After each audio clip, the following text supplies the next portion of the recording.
ఉత్సవ నిర్వహణ ఊహించినంత సులభం కాదు. అందున లక్షల సంఖ్యలో భక్తులు తరలివచ్చే ఉత్తరాంధ్ర కల్పవల్లి పైడితల్లి అమ్మవారి సిరిమాను సంబరం అంటే మాటలా? ఓవైపు ఆడంబరం, మరోవైపు ఆధ్యాత్మికత కలబోసిన ఈ విజయనగరం సిరిమాను సంబరం విజయవంతంగా ముగిసింది. ఇందుకు ప్రజాప్రతినిధులు, అధికారులు సమన్వయంతో పనిచేయడం ప్రధాన కారణంగా చెబుతున్నారు.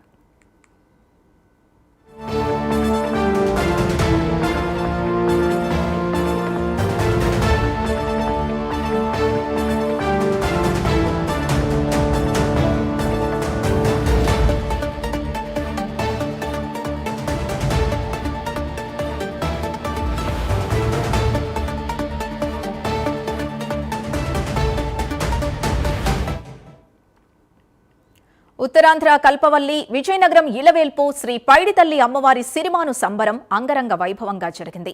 లక్షలాది జనం జేజేలు పలుకుతూ ఉండగా సిరిమాను సంబరం అంబరాన్నంటింది. ప్రజాప్రతినిధులు, అధికారుల సమన్వయంతో ఉత్సవం విజయవంతమైంది. పైడితల్లి అమ్మవారి సిరిమాను సంబరానికి అనుబంధంగా విజయనగర ఉత్సవం కూడా నిర్వహించడం జరిగింది. సిరిమానోత్సవానికి 2 రోజుల ముందే ప్రారంభమైన విజయనగర ఉత్సవాలు ఆటపాటలతో, సంగీత, సాహిత్య, నృత్య కార్యక్రమాలతో ప్రజల్ని ఆకట్టుకున్నాయి. ఇవి కూడా అమ్మవారి పండుగకు అదనపు ఆకర్షణగా నిలిచాయి.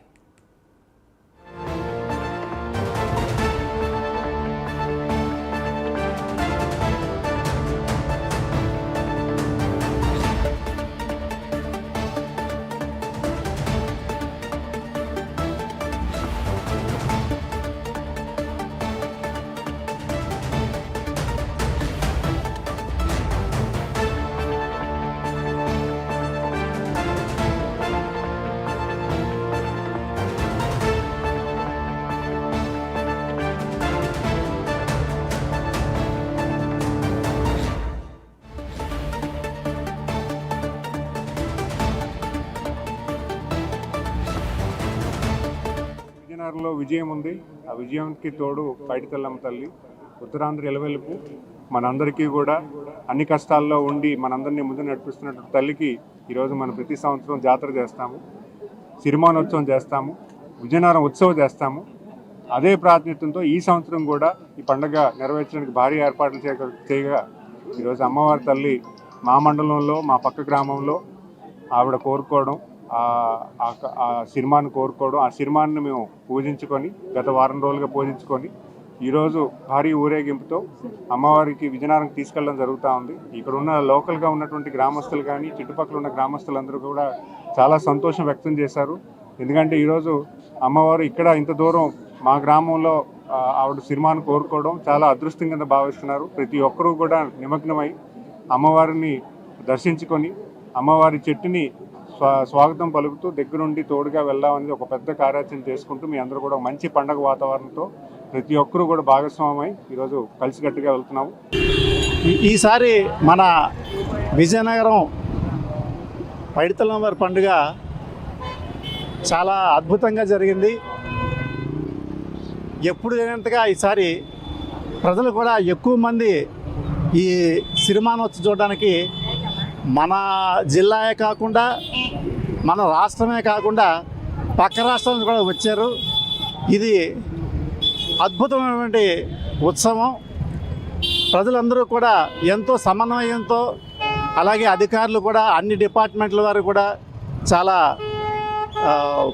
సమన్వయంతో పనిచేసి ఈ కార్యక్రమాన్ని చాలా జయప్రదం చేశారు. ప్రజలందరూ కూడా ఎంతో ఉత్సాహంగా పాల్గొన్నారు.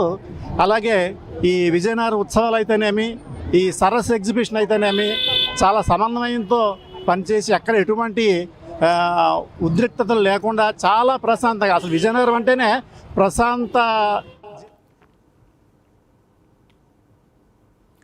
పైడితల్లి అమ్మవారి సిరిమానోత్సవానికి అవసరమైన సిరిమాను చెట్లను గంట్యాడ మండలం కొండతామరపల్లిలో గుర్తించారు. ఆ గ్రామం స్వయంగా మంత్రి కొండపల్లి శ్రీనివాస్ నియోజకవర్గంలోంది కావడం మరో ప్రత్యేకత. ఈ నేపథ్యంలో కొండపల్లి శ్రీనివాస్ స్వయంగా సిరిమాను చెట్టుకు పూజలు నిర్వహించి సంబరానికి శ్రీకారం చుట్టారు.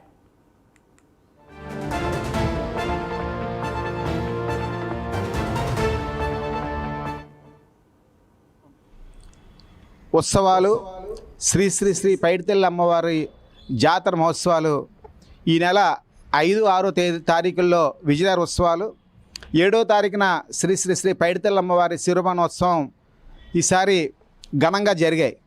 ఎందుకంటే ఒక పక్క జిల్లా కలెక్టర్గా వచ్చినటువంటి రామసుందర్ రెడ్డి గారు జిల్లా కొత్త వచ్చి నెల రోజుల్లోనే, అలాగే ఎస్పీ ఈ జిల్లా కొత్తగా వచ్చినటువంటి ఎస్పీ ఆయన కూడా కొత్త.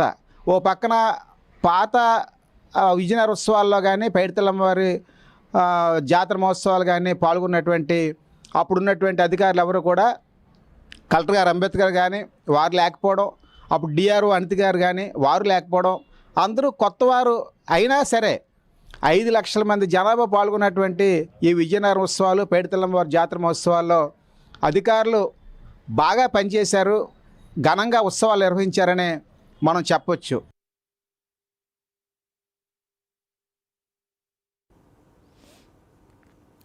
పైడితల్లి అమ్మవారంటే పూసపాటి వంశీయుల ఆడపడుచు. అందుకే అమ్మవారి జాతరలో పూసపాటి వంశ వారసులుగా గోవా గవర్నర్ అశోక్ గజపతిరాజు ఉత్సవ వేళ అమ్మవారికి పట్టు వస్త్రాలు సమర్పించి ఆశీస్సులు అందుకున్నారు. ఆయన కుమార్తె అదితి గజపతిరాజు విజయనగరం ఎమ్మెల్యేగా బాధ్యతలు నిర్వహిస్తూ ఉత్సవం ఆడంబరంగా జరిగేలా చర్యలు తీసుకున్నారు. ఇక రాష్ట్ర దేవాదాయ శాఖ మంత్రి ఆనం రామనారాయణ రెడ్డి, ఇన్ఛార్జ్ మంత్రి వంగలపూడి అనిత అమ్మవారి ఉత్సవం విజయవంతమయ్యేలా కృషి చేశారు.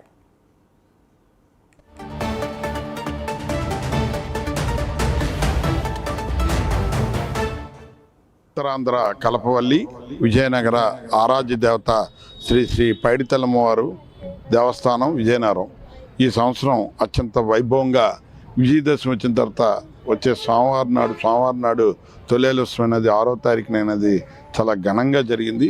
అలాగే తర్వాత తరతరాల నుండి వస్తున్న ఆచార ప్రకారం విజయదశమి వచ్చిన తర్వాత మంగళవారం నాడు 7వ తారీఖుని అత్యంత వైభవంగా చాలా అద్భుతంగా అమ్మవారిని ఆకర్షించే విధంగా ఆ మొలకెత్త ధాన్యాలు, ఎందుకంటే పాడి పంటలు ఎవరికైతే వృద్ధి చెందుతాయో వాళ్ళందరికీ ఈ మొలకెత్తిన ధాన్యాలు వేస్తే ఈ రైతు వారి అందరికీ పాడి పంటలన్నీ వృద్ధి చెంది అదొక తొలేలు ఉత్సవం అంటారు.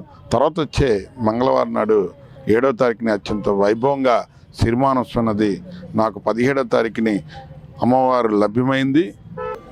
అమ్మవారు చల్లగా ఆశీస్సులు అందరిపై ఉండాలి, మన ప్రాంతాలన్నిటిపై ఉండి అందరి జీవితాలు చల్లగా ఆనందంగా గడపాలని మా ప్రార్థన. మీ జీవితాలు కూడా ఆనందంగా గడపాలి. ఇంత ముందున ఉన్న ప్రభుత్వం భక్తులు వ్యతిరేకంగా నడిచారు, అది మనకు ఉన్న సమస్య. ఆలయాలే 2 పూర్తిగా ధ్వంసం చేసేసారు. సో ఇదేం కొత్త విషయాలు కావు. దేవుడు చల్లతనంతో అట్లీస్ట్ ఈ సంవత్సరం చిల్లరైంది కదా, ఎక్కడి ఏ ఆలయానికి ఎక్కడ మన రాష్ట్రంలో ధ్వంసం జరగలేదు.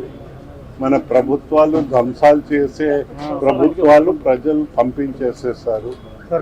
ఇంకా ధ్వంసాలు వస్తాయని నేనైతే అనుకోవటం లేదు. అయితే ప్రజలు ఇష్టం, వారు మళ్ళీ ఇంకో ధ్వంసం ప్రభుత్వాన్ని తీసుకొస్తే మిగతా ఆలయాలు కూడా గోవింద గోవింద. ఉత్సవ నిర్వహణలో అధికార యంత్రాంగం కీలక పాత్ర పోషించారు. జిల్లా కలెక్టర్గా రామసుందర్ రెడ్డి బాధ్యతలు చేపట్టిన కొద్ది రోజుల్లోనే సిరిమానోత్సవం వంటి పెద్ద ఉత్సవాన్ని విజయవంతంగా నిర్వహించడంలో సఫలీకృతులయ్యారని చెప్పొచ్చు. సిరిమానోత్సవ ప్రారంభం నుంచి ఆయన స్వయంగా ఉత్సవ తీరును పర్యవేక్షిస్తూ అధికారులకు అవసరమైన సూచనలు, సలహాలు అందించారు. ఇక వేలాది మంది తరలివచ్చే ఉత్సవంలో ప్రజలకు ఎటువంటి ఇబ్బందులు తలెత్తకుండా చూడటం ఊహించినంత సులభం కాదు. ఎందుకంటే సిరిమానోత్సవానికి 2 రోజుల ముందే విజయనగరం పట్టణం కిటకిటలాడిన పరిస్థితి కనిపించింది. ఎక్కడికక్కడ ట్రాఫిక్ సమస్యలు తలెత్తే సందర్భం కూడా ఉండేది. ఈ నేపథ్యంలో పోలీస్ శాఖ ఎస్పీ దామోదర్ నేతృత్వంలో సిరిమానోత్సవాన్ని ఘనంగా నిర్వహించడంలో కీలక పాత్ర పోషించారు. మొత్తం మీద అటు ప్రజా ప్రతినిధులు, ఇటు అధికార, అనధికారులు, స్వచ్ఛంద సంస్థల ఉమ్మడి సహకార సమన్వయంతో విజయనగరం పైడితల్లి అమ్మవారి సిరిమాను సంబరం అంబరాన్ని తాకింది.